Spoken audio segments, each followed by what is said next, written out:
Welcome to Not Milk Never Milk. Subscribe if you're lactose intolerant. You start by charging the Apple Watch SE and placing it within a few inches of your iPhone. This ensures power and a stable Bluetooth handshake. Once the iPhone displays the pairing animation, open the Watch app and tap Start Pairing. Point your iPhone camera at the watch face to link devices. Make sure you sign in with your Apple ID so Health and iCloud sync. This saves settings and backups.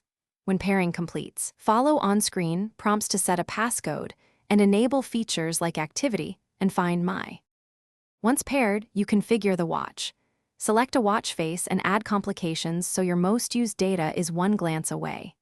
Then, open the Watch app to pick which apps to install and sync. Prioritize Activity, Messages, and Transit apps because they reduce future setup time. Make sure to configure notifications and haptic strength so alerts are noticeable but not disruptive. Also enable health and motion permissions to track workouts and fall detection. This lets the watch collect useful metrics and keep emergency contact. Finally, integrate the Apple Watch SE into daily life by using the control center and swiping complications for quick actions.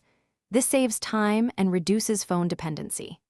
Make sure to practice starting and stopping workouts so activity rings reflect true effort. Check metrics in the fitness app for trends.